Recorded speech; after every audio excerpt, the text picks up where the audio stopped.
O esquema das emendas parlamentares sem transparência que está sendo investigado pelo ministro do Supremo Tribunal Federal, Flávio Dino, tem possibilidades de se tornar o maior escândalo de corrupção da história do Brasil. A afirmação é da jornalista Daniela Lima, que deu detalhes sobre informações quentes de uma fonte em Brasília durante programa na Globo News. Uma fonte também muito bem posicionada com conhecimento dos três poderes diz que este é seguramente o maior escândalo de corrupção da história do Brasil, porque a gente está falando de 50 bilhões de reais que simplesmente foram para Lins, lugar incerto e não sabido.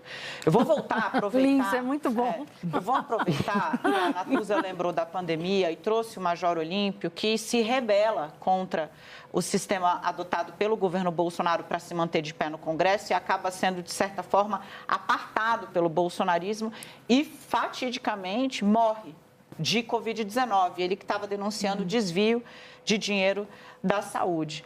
Se você voltar, a Mônica falou do FNDE, você vai lembrar que o primeiro grande escândalo que tem um ministro de governo que é pego ali em situação vexatória, gravado, grampeado, com o prefeito dizendo que estava entregando barra de ouro em troca de dinheiro de onde? Emenda. Do MEC para receber, inclusive receber bíblias impressas, foi o ministro da Educação do governo Bolsonaro.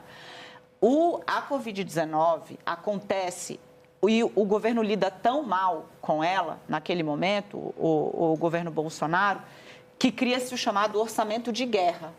Com o orçamento impositivo, que é o fruto, o nascedouro do orçamento secreto, já andando. O orçamento de guerra era o quê? Era uma licença para você gastar fora do teto de gastos, porque você tinha uma emergência sanitária. Foi muito mal gasto. O nosso ministro da Saúde era o Pazuello, eu sempre ressalto, né, que tirava a máscara para poder ouvir melhor, destampava a boca para ver se o ouvido funcionava.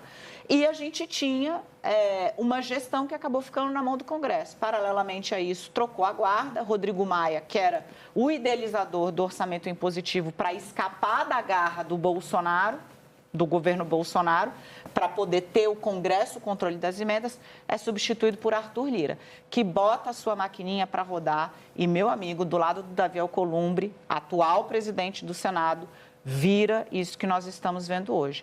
O montante de dinheiro que um personagem local, desconhecido para o Brasil, o rei do lixo, você acostuma com esse apelido porque ele vai vir pesado no noticiário. A quantidade de dinheiro que este personagem, sozinho, é acusado de mexer debaixo dos panos por meio de orçamento secreto, é um prenúncio, Natuza. A jornalista Natuza Neri acrescenta que investigações da Polícia Federal sobre esquema de emendas geram medo no Congresso. E Dani Lima conclui citando que parlamentares temem nova operação semelhante à Lava Jato após a prisão do rei do lixo revelar a extensão do caso. E a história dele, quando vem à tona, porque a polícia está investigando, deixa uma parte do Congresso Nacional num estado de amedrontamento. Foi a prisão dele que levou um líder, um presidente de partido, a me dizer que hoje o Congresso vive sob a ameaça e o temor de uma lava-jato parlamentar. A mídia ninja já havia noticiado detalhes sobre a investigação que culminou na prisão do rei do lixo. Ele é pivô em esquema bilionário de corrupção que desviou 1,4 bilhão de reais proveniente de emendas parlamentares e visitou o Planalto no final do desgoverno Bolsonaro. O investigado deu uma resposta inacreditável. Disse que não lembra o que foi fazer durante essa visita. O empresário José Marcos de Moura, mais conhecido como Rei do Lixo, pivô de esquema bilionário de corrupção que desviou 1 bilhão e 400 milhões de reais proveniente de emendas parlamentares, visitou o Palácio do Planalto no final do governo de Bolsonaro. Ao ser questionado sobre o motivo da visita, Moura afirmou na maior cara de pau que não se lembra porque foi até o Planalto e nem com quem conversou. Curiosamente, a sua visita não estava na agenda oficial de autoridades do governo, o que vai contra a norma da Controladoria Geral da União. O Rei do Lixo foi preso em dezembro do ano passado, mas obteve um habeas corpus e foi solto poucos dias depois.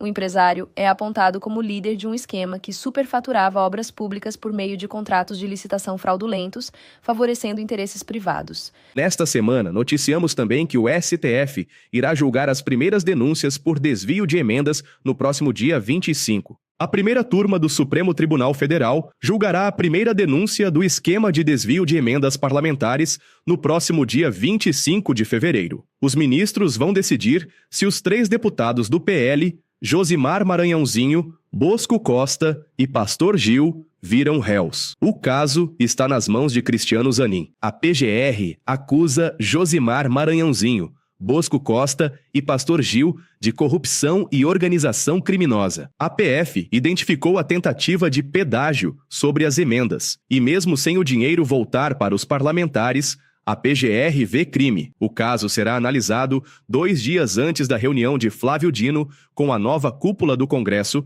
onde o tema será a transparência no uso do dinheiro público. Enquanto isso, mais de 20 investigações seguem em andamento no Supremo Tribunal Federal contra deputados e senadores, envolvendo as emendas. Noticiamos também que o cerco está se fechando contra Arthur Lira em uma denúncia que Flávio Dino desmonta um esquema de 320 milhões de reais. O ministro do Supremo Tribunal Federal, Flávio Dino, está avançando na investigação sobre um esquema de manipulação de emendas orçamentárias comandado pelo ex-presidente da Câmara, Arthur Lira, para seu próprio estado. O deputado José Rocha, ex-presidente da Comissão de Integração Nacional da Câmara, revelou ao UOL que Lira tentou forçar a destinação de 320 milhões de reais para Alagoas. Além disso, impediu que fossem divulgados os autores das emendas, descumprindo determinação do próprio Dino. Rocha depôs na PF e reafirmou as denúncias. Com o inquérito avançando, o esquema de Lira pode explodir de vez. No começo da semana,